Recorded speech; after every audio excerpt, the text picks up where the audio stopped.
এই দৃশ্যটা নিজের চোখে যখন তিনি দেখতে পেলেন, in the meantime Shahparan রহমতুল্লাহি আলাইহি তিনি দুনিয়াতে আগমন করেন।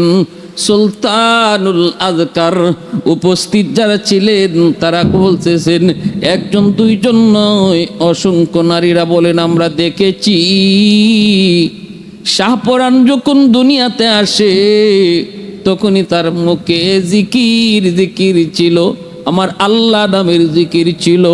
কারণ মা তো ছিলেন এমন মা, যেই মা সবচেয়ে বেশি জিকির করতেন। শাহপরান রহমতুল্লাহ আলাইহির আম্মা রাত দিন অল টাইম তিনি জিকির করতেন। ঘরের কাম তবুও মুখে জিকির, ঘরের কাম তো হাতে, কিন্তু মুখে ছিল আল্লাহ নামের জিকির। এজন্য সন্তান দুনিয়াতে আগমন করছে এমন হালতে সন্তানের মুখেও আল্লাহ নামের জিকির।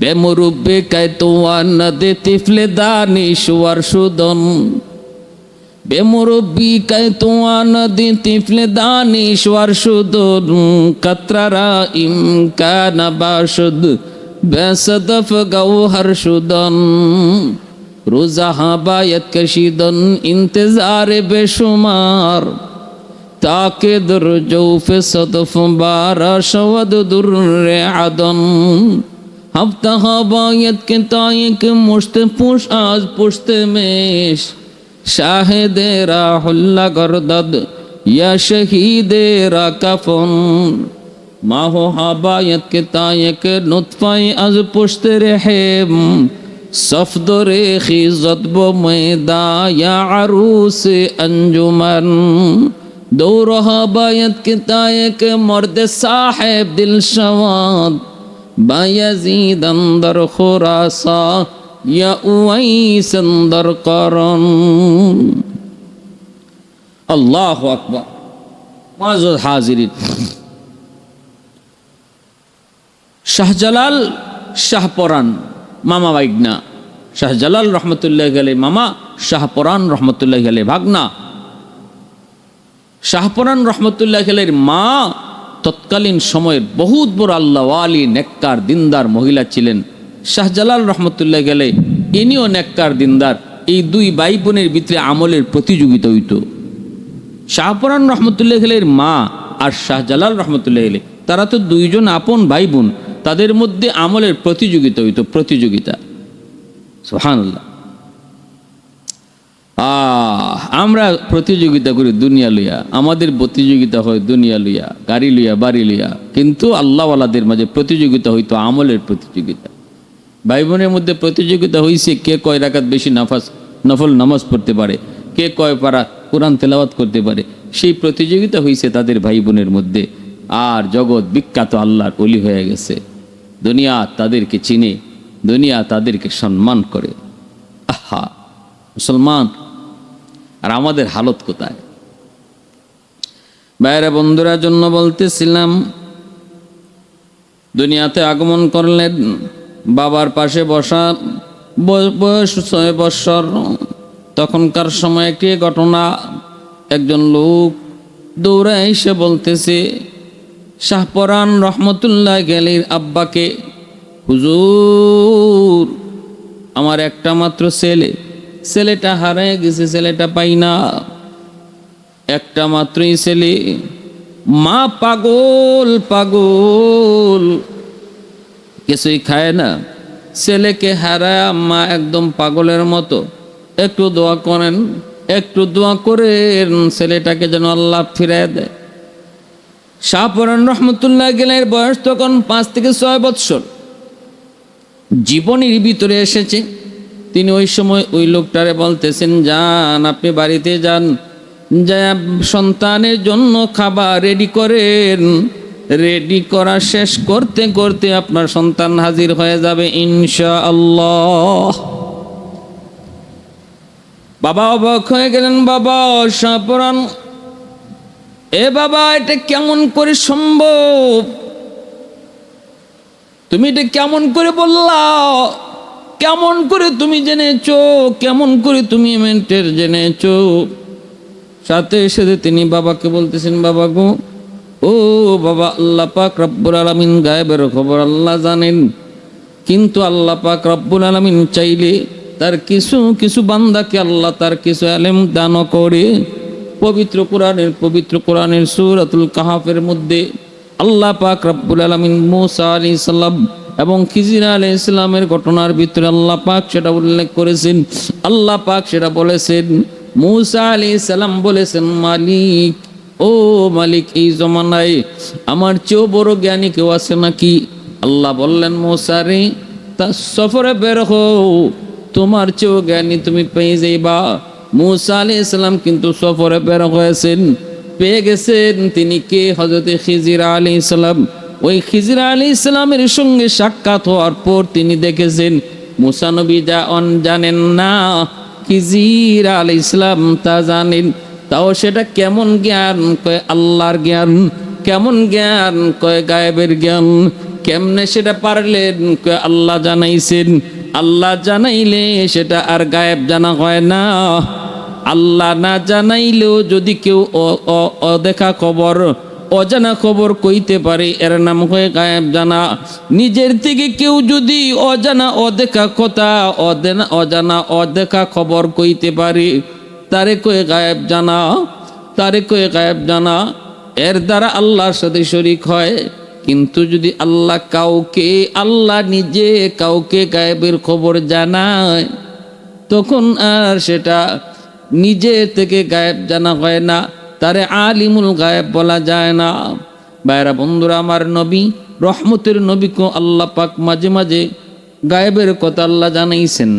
এজন্য নবীকে আলিমুল গায়েব বলা যাবে না, কারণ নবী নিজের থেকে জানেন নাই, আল্লাহ জানাইছেন। আর আল্লাহ যে গায়েবের খবর কয়, এটা আল্লাহরে কেউ জানায় না, আল্লাহ নিজের থেকেই জানে। এজন্য আল্লাহর জানা আর নবীর জানা সমান হতে পারে না। খিজির আলাইহিস সালামকে আল্লাহ পাক কিছু জ্ঞান দিয়েছেন। শাহপরান রহমতুল্লাহ আলাইহির বয়স মাত্র 6 বছর। বাবাকে ডাক দিয়ে বলতেছেন, বাবা গো, খিজির আলাইহিস সালামকে আল্লাহ পাক রব্বুল আলামিন অতিরিক্ত কিছু জ্ঞান আল্লাহ পাকের কাছ থেকে কিছু জ্ঞান দিয়েছেন। এই কথা ইঙ্গিত করে তিনি বুঝাইয়া দিয়েছেন, আল্লাহ তারেও এমন কিছু জ্ঞান আল্লাহ নিজের থেকে দিয়েছেন। বাবা বুঝে গেছে, আমার শাহপরান, আমার সন্তানকে আল্লাহ পাক কিছু মারিফতি জ্ঞান, আল্লাহর দেওয়া জ্ঞান, যেটাকে ইলমে লাদুনি বলে, আল্লাহ দিছে। 6 বছর বয়সে এই দৃশ্যটা, এই অবস্থাটা বাবা টের পেয়েছেন সন্ধ্যার আগেই। ওই হারানো ছেলে বাবা মা যে খাবার সামনে প্রস্তুত রেখেছে, সন্ধ্যার আগেই সেই খাবার খেয়েছে। ছেলে ফিরে এসেছে, প্রচার হয়ে গেছে। শাহপুরান রহমতুল্লাহ আলাইহি ছোটকালী সেই বুজুর্গী 10 বছর বয়সে বাবা জিহাদের ময়দানে গিয়ে শহীদ হয়ে গেলেন। 10 বছর বয়সে আল্লাহর ওলি শাহপরান রহমতুল্লাহ আলাইহি বাবা হারাইলেন। মা কান্নাকাটি করে মাকে বলতেছে, মা গো, কেন কাঁদো? মা কই, বাজান, আমি তো আনমনা হয়ে আছি, তোমার চিন্তা করে রে বাজান। কোথায় তোমাকে লেখাপড়া করাবো, কেমনে তোমাকে লালন পালন করব? আমি একজন নারী, দুর্বল, কোথায় তোমারে নিব, কোথায় কি পড়াবো? এই চিন্তা করে মায় কান্না করি। শাহপরান রহমতুল্লাহ আলাইহি তখন কই, মা গো, এটা ঠিক না। মা আব্বা দুনিয়াতে নাই, এজন্য আপনি কান্দেন। আমার মায়ের নবী জন্মের আগেই তো বাবা হারাইছে। আমি তো 10টা বৎসর পর্যন্ত বাবা পেয়েছি, বাবার আদর পেয়েছি, কিন্তু রহমতের নবী তো জন্মের আগেই বাবা হারাইছেন। আব্বু ডাকের ভিতরে কেমন মজার নবী তো জানেন না। পৃথিবীতে এমন কত সন্তান এতিম বাবা হারাইছে, তাই বলে তাদের জীবন থেমে থাকে নাই। আল্লাহ পাক তাদের জীবন চালাইছে। আল্লাহ পাক মানুষকে চালানেওয়ালা। তুমি কি আমার বাবার উপরই আমার জীবন, বাবার হাতের মধ্যেই তুমি কি মনে করো গো মা? আমার জীবন ব্যবস্থাটা তো বাবার হাতে নয়, আমার মালিকের হাতে। বাবা না থাকলেও আল্লাহ চালা।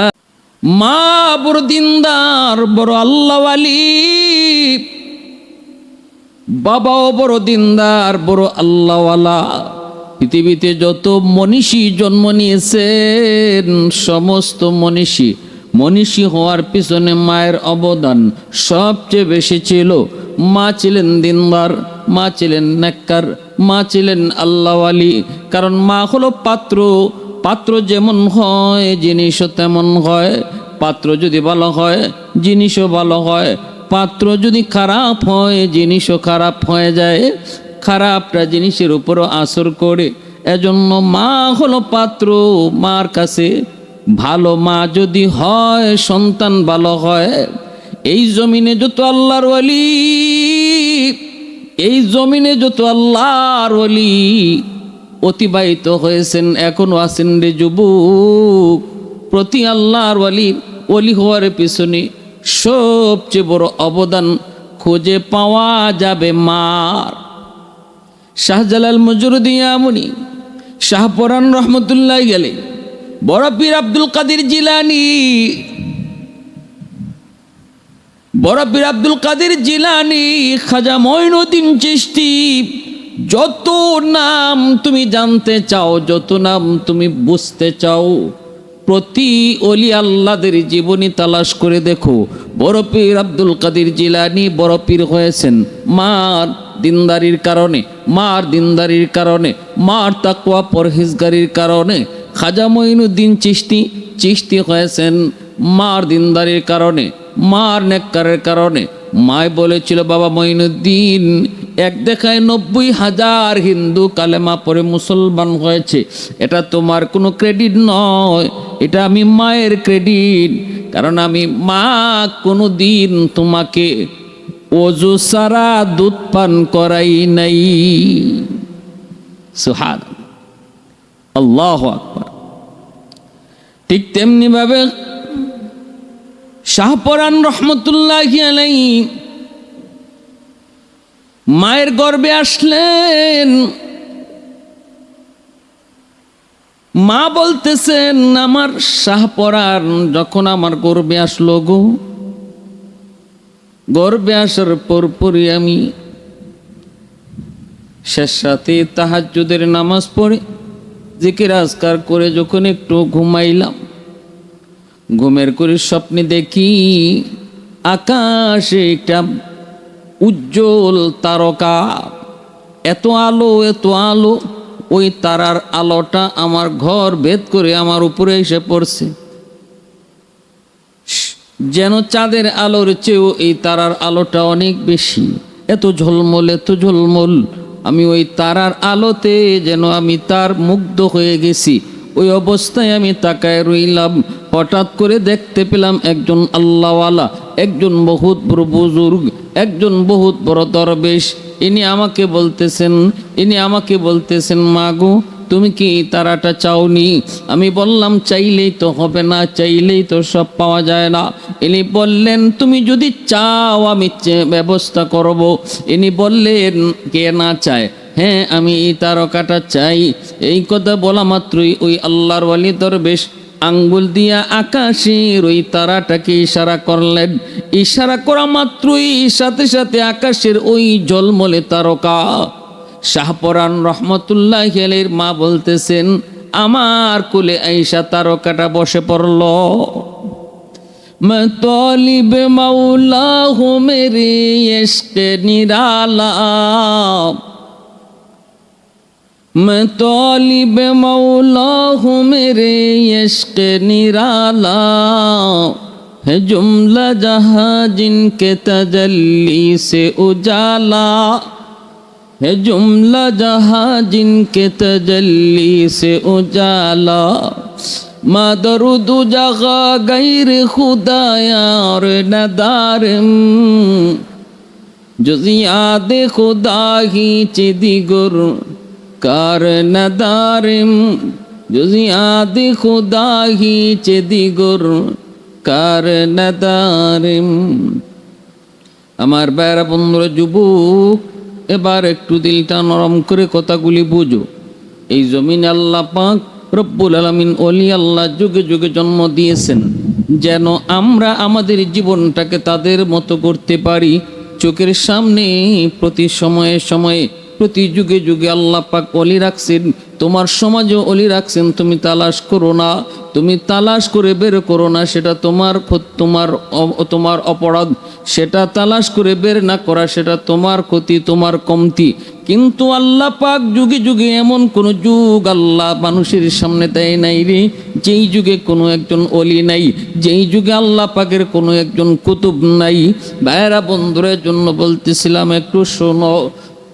শাহপরান রহমতুল্লাহ গেলের মা বলতেছেন, আমি দেখতে পেয়েছি ওই রাতের স্বপ্ন।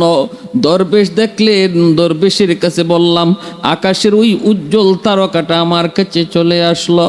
সেদিন থেকে এমন প্রতি রাত আমি কোনো না কোনো আজব স্বপ্ন দেখতাম। ফজরের পর স্বামী যখন ফজরের নামাজ পড়ে আসলেন, স্বামীর অপেক্ষায় আমি বসা, সব সময় চিন্তায় মগ্ন রয়েছি। ফজরের নামাজ পড়ে আমি মুসল্লায় বসে রয়েছি, আজকে কি স্বপ্ন দেখলাম স্বামীকে সেটা বলবো। স্বামী যখন ফজরের নামাজ পড়ে ঘরে ঢুকছেন, স্বামীকে যায় নামাজে বসে বলতেছি, স্বামী গো, আজ আমি একটা অবাক স্বপ্ন দেখেছি, অবাক করার স্বপ্ন দেখেছি গো স্বামী। স্বামী বলতেছে, কি বলো? কয়, দেখেছি এমন আকাশে একটি উজ্জ্বল তারা ঝলমল ঝলমল করে, সেই তারাটা একজন দরবেশ ইশারা দিয়া আমার কুলে এনে দিয়েছে, আমি দেখেছি। এই কথা বলতেই শাহপরান রহমতুল্লাহ গেলের বাবা বলতেছেন, বিবি গো, এমন একটা স্বপ্ন আজ রাত আমিও দেখেছি। স্বামী স্ত্রী দুজন একই স্বপ্ন দেখছেন। কেমন মা কেমন বাবা? বাবা বলতেছে, বিবি গো, আমি নিজে এমন দেখেছি, মনে হয় আল্লাহ পাক তোমাকে আমাকে কোনো আমানত দিবেন গো। আল্লাহ পাকের পক্ষ থেকে কোনো আমানত আমাদের কাছে আসবে। বিবি, সন্তান আল্লাহর দেওয়া আমানত, ভালো করে খেয়াল রাখবেন। সন্তান আল্লাহর পক্ষ থেকে দেওয়া আমানত, আর আমানতের বস্তু নিজের মর্জি মতো ব্যয় করা যায় না। আমানতের বস্তু যিনি দিছেন সেই মালিকের মর্জি মতো ব্যয় করলে আমানতদারি রক্ষা হয়, আর নিজের মর্জি মতো চালাইলে আমানতে খেয়ানত হয়। নবীজি বলেন, আমানতে যে খেয়ানত করব মরণের সময় ঈমান সাথে যাবে না। এজন্য আমানত খেয়ানত, লা ঈমান আলিমাল্লা আমানাত আলা ইযা যুজ্জিআতিল আমানাতু ফান্তাজিরিস সাআ। আল্লাহ রাসূল বলেন, আমানতদারি যার নাই তার ঈমান নাই। তার মানে ধমকি, আমানতদারিতে যে বেশি খেয়ানত করব, ধারণা করা যায় মৌতের সময় ঈমান সাথে যাবে না। এজন্য সন্তান আল্লাহর পক্ষ থেকে দেওয়া আমানত, এই সন্তান যারা পাইছে আল্লাহর মর্জি মতো সন্তানকে লালন পালন করতে হবে, তাহলে আমানতদারি রক্ষা হবে। আল্লাহর মর্জি মতো তারে লেখাপড়া করাইতে হবে, আল্লাহর মর্জি মতো তারে পোশাক আশাক পরাইতে হবে, আল্লাহর মর্জি মতো তারে খাওয়া দাওয়া করাইতে হবে। হারাম খাওয়া সন্তানকে খাওয়ানো যাবে না, সুদের টাকা দিয়ে সন্তান লালন পালন করা যাবে না, ঘুষের টাকা দিয়ে সন্তান লালন পালন করা যাবে না, চিটারি বাটপারি কইরা সন্তান লালন পালন করা যাবে না। এটা আমানতে খেয়ানত হবে। কিয়ামতের ময়দানে সুদকুর, ঘুষকুর আর চিটার বাটপারের সন্তানরা হাসরের মাঠে আল্লাহর আদালতে বাপমার বিরুদ্ধে মামলা দিবে, আল্লাহ, আমার বাবা হারাম টাকা ঘরে ঢুকাইয়া আমানতে খেয়ানত করার কারণে আজ আমি বেনামাজি হইছি, আজ আমিও নিজে সুদকুর হইছি, আজ আমি নিজে ঘুষকুর হইছি, কারণ আমার রক্ত হারাম টাকা দিয়া গড়া, আমার যার কারণে আমিও লাইন পাই নাই, আমিও বেলাইনে বেফতে গেছি। এই বদ হারাম জিনিসের বদ আসর আমার উপরে পড়ছে, এর জন্য আমার বাপ দায়ী। আল্লাহ, আমার বাবার বিরুদ্ধে মামলা দিলাম, মার বিরুদ্ধে মামলা দিলাম। এজন্য প্যারে হাজিরিন, হাসরের মাঠে বহু সন্তান বাপ মার বিরুদ্ধে মামলা দিবে শুধু আমানতে খেয়ানত করার কারণে। ভালো করে বুঝবেন, কলিজার টুকরা সন্তান, যেই সন্তানের জন্য তুমি দিনকে রাত বানাও, রাতকে দিন বানাও রে যুবক, রক্ত পানি করে তুমি সন্তানের ভবিষ্যৎ নিয়ে কল্পনা করো। যদি তুমি ওই সন্তানের আমানতদারি রক্ষা না করো, তাহলে এই সন্তানই কিয়ামতের ময়দানে তোমাকে আমাকে আল্লাহর আদালতে আসামি বানায় দিবে। বিন্দু পরিমাণ দরদ দেখাবে না বাবার প্রতি, বিন্দু পরিমাণ দরদ দেখাবে না মায়ের প্রতি। কিয়ামতের ময়দান সবাই নিজের চিন্তা নিয়ে ব্যস্ত থাকবে। কে কারে দোষী বানাইয়া নিজে নির্দোষ হইতে পারে। সন্তান বাপ মারে দোষী বানাইয়া নিজে নির্দোষ হতে চাইবে, মা সন্তানকে দোষী বানাইয়া নিজে নির্দোষ হতে চাইবে। বিন্দু পরিমাণ কেউ কাউকে মায়া দেখাবে না। ইয়াউমা ইয়াফিরুল মারউ মিন আখিহি ওয়া উম্মিহি ওয়া আবিহি ওয়া সাহিবাতিহি ওয়া বানিহি লিকুল্লি ইমরিইম মিনহুম ইয়াউমাইযিন শা'নুন ইউগনিহি। পরিষ্কার আল্লাহ পাক এই জায়গায় ব্যক্ত করে দিয়েছেন, কেউ কাউকে দরদ দেখাবে না, কেউ কাউকে মায়া দেখাবে না। শাহপরান রহমতুল্লাহ আলাইহির বাবা ওনার মাকে বলতেছে, বিবি গো, আল্লাহর কাছে দোয়া করো, হয়তো আল্লাহ পাক তোমাকে আমাকে বহুত বড় একটা আমানত দিবে গো। কারণ যে স্বপ্ন তুমি দেখেছো, এই স্বপ্ন আমিও আজ রাত দেখেছি। ভাইরা বন্ধুরা, দুজন মা বাবা আল্লাহর কাছে কান্নাকাটি করেন, দিন যায় রাত যায় আল্লাহর কাছে কান্নাকাটি করেন। এইভাবে 10 মাস 10 দিন যখন পার হয়ে গেল, যেই রাত্রে শাহপরান রহমতুল্লাহ আলাইহি তিনি দুনিয়াতে আসবেন, ভাইরা বন্ধুরা, ফজরের সময়, তাহাজ্জুদের সময়, ওই অবস্থায়ও তিনি যখন ভাইরা বন্ধুরা ব্যথা শুরু হলো, মা তিনি অনুভব করতেছেন, তখনও তিনি জাপসা চোখের সামনে দেখতে পেলেন ভূমিষ্ঠ হওয়ার আগ মুহূর্তে আকাশের একটা থাকলেও আল্লাহই চালায়। মা এমনটা মনে করে ঠিক না গো মা, পৃথিবীতে এমন বহু সন্তান রয়েছে যেই সন্তান বাবাও পায় নাই, মাও পায় নাই। আমি তো মা পেয়েছি, মার আদর পেয়েছি।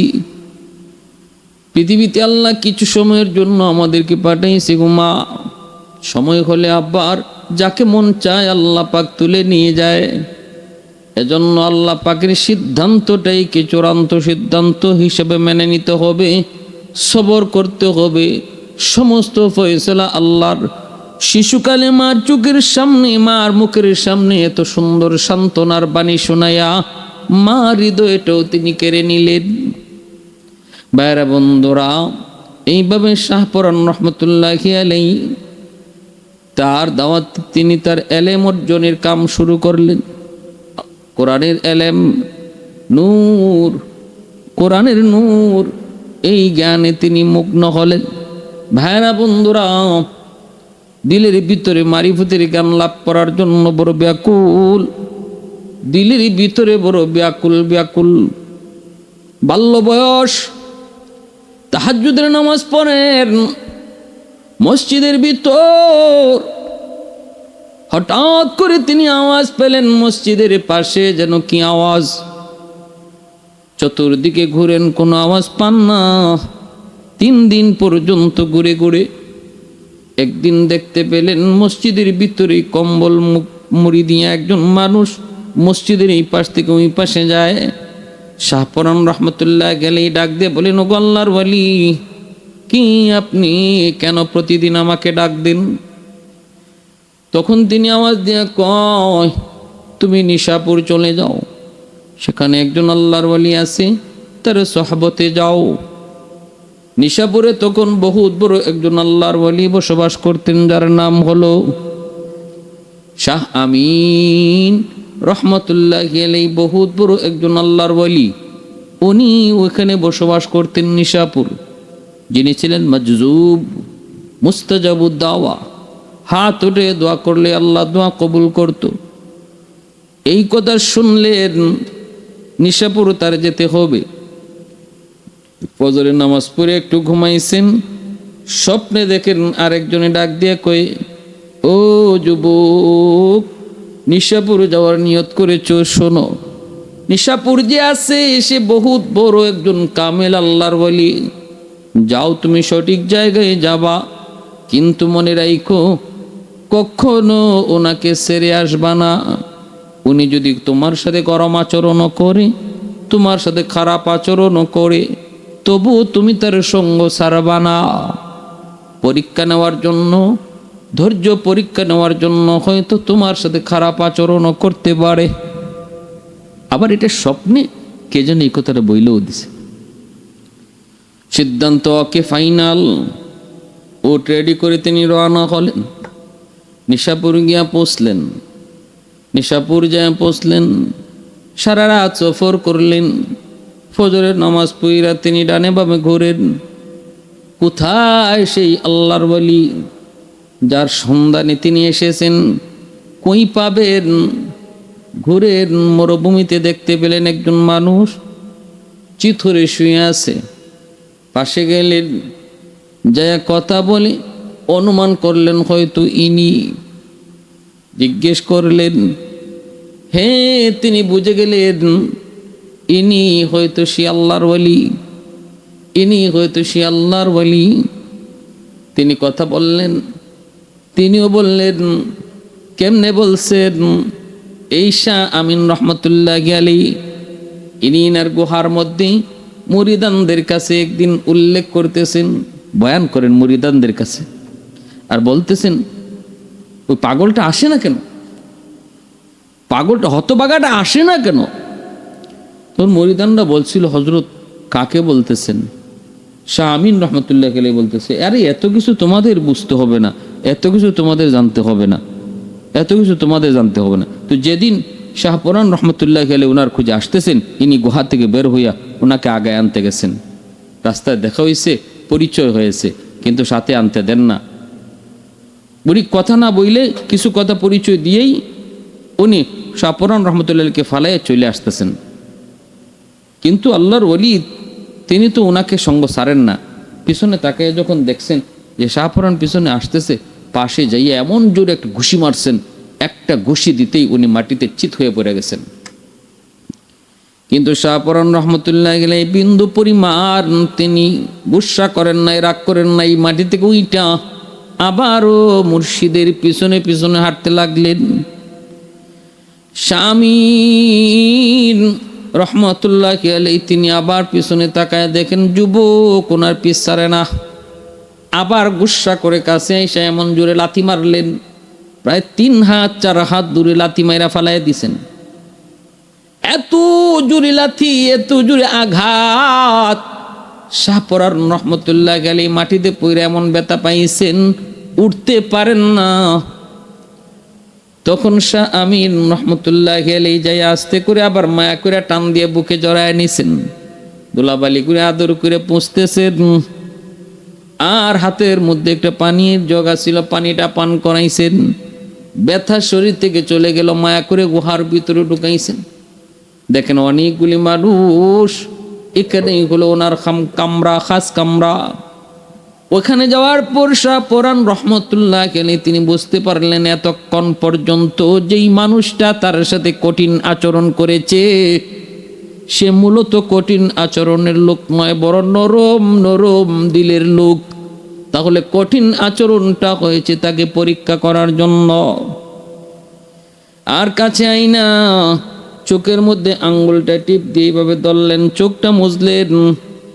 শাহপরান রহমতুল্লাহ আলাইহি দুটা চোখ এইভাবে আঙ্গুল দিয়া বন্ধ কইরা পিঠের মধ্যে এইভাবে 7টা আঘাত করলেন, ঘুষি দিলেন। 7টা ঘুষি দিলেন। প্রতিটা পিঠের মধ্যে আঘাতের দ্বারা প্রতি আঘাতে আঘাতে এক একটা আসমান ইনি দেখতেছেন। তৃতীয় পিঠের আঘাতে দ্বিতীয় আসমান দেখেন, তৃতীয় পিঠের আঘাতে তৃতীয় আসমান দেখেন। এইভাবে 7টা আসমান পর্যন্ত তিনি দেখছেন। পিঠে 7টা আঘাত করেন, 7 আসমান তিনি দেখেন। এত বড় মারিফতের জ্ঞান শাহ আমিন রহমতুল্লাহ আলাইহি শাহপরান রহমতুল্লাহ আলাইহিকে দিছেন। এমনি এমনি এত বড় ওলি হইছেন, এমনি এমনি। তখনই বলতেছেন, বাবা আর আমার কাছে তোমার থাকতে হবে না, তোমার কারামত, তোমার বুজুর্গি আমার যদ্দুর দায়িত্ব ছিল ওদ্দুর আমি দায়িত্ব আদায় করছি। এখন তুমি যে কওমের খেদমত করো। তিনি বলছিলেন, হযরত আমি আরো কিছু সময় আপনার কাছে থাকতে চাই। ইনি বলেন, না, নট অ্যালাউ, তুমি এখন তোমার দায়িত্বে চলে যাও। শাহপরান রহমতুল্লাহ গেলে উনি অন্যত্রই নিশাপুর এক জায়গায় তিনি আবার আরেকটা খানকা করছেন। ওই অবস্থায় তিনি সংবাদ পেলেন মামা হিন্দুস্তান যাবেন। শাহজালাল রহমতুল্লাহ গেলে তিনি মামার লগ ধরলেন। তখন মামা বাগনা দুজন হিন্দুস্তানে আসলেন। খাজা নিজামুদ্দিন আউলিয়া রহমতুল্লাহ গেলে উনি মামা বাগনা দুজনকে ওনার এই আজমির শরীফে দাওয়াত করলেন। এখানে ওরা 3 দিন থাকলেন। তারপরে যখন সিলেটের দিকে রওনা দিবেন, একজোড়া কবুতর দিয়ে দিছিলেন নিজামুদ্দিন আউলিয়া। ওই একজোড়া কবুতর শাহজালাল রহমতুল্লাহ গেলে সিলেটে নিয়ে আসছেন। রাজা গোর গোবিন্দ বাধা দিতে চেয়েছিল, সুরমা নদীর নৌকা সব সরাইয়া যায় নামাজে বৈশা মামা ভাগনা সহ 313 জন সুরমা নদী পার হয়ে আসছেন। গৌর গোবিন্দের প্রাসাদ ধসে পড়ছে কেমনে? শাহজালাল মুজরদি আমনি কইছে, কে দিবা আজান? বাগনা দাঁড়ায় গেছেন। সে তো জানতেন বাগনা না। ইতিহাস এতক্ষণ আপনাদের সামনে যা বললাম, ওনার জীবনী যা বললাম, এত বড় বুজুর্গ, এত বড় বলি, এত বড় বলি। মাও ছিলেন অলি, মাও ছিলেন বড় দিনদার, মাও ছিলেন সুলতানুল আজকার। সেই মার গর্বের সন্তান আজান দিলেন, আজানের আওয়াজে গৌর গোবিন্দের প্রাসাদ ধসে পড়লো। এই যে একটা কবুতরের জোড়া আনছিলেন, ওই কবুতরটা তিনি পালতেন শাহজালাল রহমতুল্লাহ আলী। আর কবুতর বাড়তে বাড়তে অনেক বাড়তে লাগলো। কিন্তু শাহপুরান রহমতুল্লাহ আলীর কাছে এই জিনিসটা ভালো লাগতো না। মামায় কবুতর ফালে আর বাগনায় কবুতর খায়। এই অবস্থার ভিতরে যখন বাগনার কাছে খবর চলে আসলো, মামার কাছে খবর চলে আসলো, আপনার কবুতর তো কম কম লাগে, ঘটনা কি? কয় শাহপরানে খাইলায়। মামায় তখন কইতেছে, বাগনারে ডাইকে নিয়ে আসো। একজনে যায় কয় আপনারে মামায় ডাকে। বুঝে গেছেন কেন? কয় কবুতর কম। শাহপরান রহমতুল্লাহ গেলে কই মামা গো আপনি কি চান? কয় কবুতর কম কেন, কি করছো? কয় মামা খাইছি। কই আমার কবুতর দেও লাগবো নি? বলে হ। প্রতিটা কবুতরের পাক তিনি এক জায়গায় রাইখে দিছিলেন। ওই পাকগুলো একত্র কইরা তিনি উড়া আকাশে উড়ায়া বাতাসে উড়ায়া বলতেছেন, যাও তোমরা আগের মতো কবুতর হইয়া মামার কাছে চলে যাও। সেই কবুতরগুলি আবার আগের মতো কবুতর হইয়া শাহজালাল রহমতুল্লাহ আলাইহির কাছে উড়াল দিয়ে চলে আসছি। দৃশ্যগুলা সবাই দেখছি, কিন্তু শাহজালাল মুজরদি এমনই কয়ে, বাগনা কামটা ঠিক করছো না, সব সময় কেরামতি দেখানি ঠিক না, তোমার এই পাওয়ারটা এদের সামনে দেখানো ঠিক না। অনেক সময় জাগা মতো কেরামত না দেখাইলে কেরামত্রে কেউ কইব এটা জাদু। যেমন মুসা নবীর কারাম মোজেজাকে ফেরাউনে দেখিয়া কইছিল জাদু। অতএব সব সময় জাগা বুঝা কেরামত দেখাইও। বাগনা তুমি খাদিমনগর চলে যাও, ওখানে যে তুমি খানকা করো, ওখানে মানুষকে তুমি হেদায়েত করো। খাদিমনগরের হিন্দুরা ছিল অনেক বিয়ারা, এরা আল্লাহ চিনত না, খালিক মালিক চিনত না। এখানে আইসা শাহপুরান রহমতুল্লাহ গেলে তিনি খানকা বানাইলেন। আজও সিলেটের খাদিমনগরে শাহপুরান রহমতুল্লাহ গেলে শুয়ে আছেন। এই এলাকার মানুষের ভিতরে তিনি দাওয়াতের কাম করলেন। দাওয়াতের কাম খাদিমনগর থেকে ওনার শুরু হলো। ভাইরা বন্ধুরা, এত বড় বুজুর্গ এখানেই তিনি দাওয়াতের কাম করলেন, এখানেই শুয়ে থাকলেন। পৃথিবীর বিভিন্ন দেশ দেশান্তর থেকে শাহজালাল শাহপরান মানুষ দেখতে আয়। ভাইরা বন্ধুরা, একটু গরম গরম, এরিয়াটাও গরম, ইনিও ছিলেন গরমই তবিয়তের। একবার আইসে কিছু ফটো সাংবাদিক, ফটো তোলার লাগিয়ে আইসে এরা, কিন্তু দিলের ভিতরে ইমান নাই। আমরাও কিছুদিন আগে বাগেরহাট গেছিলাম, প্রোগ্রাম কইরা আমরা দেখছি, ওইখানেও মাজারে দেখছি, খান জাহান আলী মাজারে অমুসলিমরাও তারা দেখতে যায়, যে তারা ছবি তুলে, এই তুলে সেই তুলে, পর্দা নাই ফুসিদা নাই। শাহপরানও ঢুকছে এমন কিছু ফটোগ্রাফার, জুতা খুললা যাওয়ান লাগে আল্লাহর ওলির মাজারে, কিন্তু মেইন ফটো যে তুলব, তাদের যে লিডার, তাদের যে নেতা, ফাউটা তার বাইরে রইছে। এই অবস্থায় হঠাৎ করে মেইন রোডে উঠবো, আর বিশাল একটা ট্রাকে এসে এমন ভাবে বাড়ি দিছে, বাচ্চাটি কই কিন্তু ফাও নাই, ফাও সাথে সাথে অ্যাক্সিডেন্টে শেষ। ওই যে কইছিল, যদি আমি এই কথাটা আগে জানতাম, আগে বুঝতাম, তাহলে তো ফাওটাই তুই আইতাম, জুতা না খালি ফাও তুই আইতাম। আল্লাহ পাকের ওলির সাথে বেয়াদবি করার কারণে অ্যাক্সিডেন্টে তার ফাওটা হয়ে গেছে। এই হলো শাহ আল্লাহর ওলি শাহপরান রহমতুল্লাহ গেলে। সিলেটের এই জায়গায় তিনি শুয়ে আছেন। ভাইয়েরা, বন্ধুরা, আল্লাহ আমাদের সবাইকে আমাদের জীবন আল্লাহ ওয়ালাদের মতো গঠন করার, বিশেষ করে মনে রাখবেন আমার শুরুর যে কথা, এই জমিনে যত আল্লাহর ওলি হইছেন প্রত্যেকে ওলি হওয়ার পেছনে সবচেয়ে বড় অবদান ছিল মার। মা যদি দিনদার হয়, নেককার হয়, আল্লাহওয়ালা হয়, আশা করা যায় সন্তানও দিনদার আল্লাহওয়ালা হবে। আল্লাহ আমাদের সবাইকে কথাগুলা বুঝার, মানার তৌফিক দান করুন, আমিন।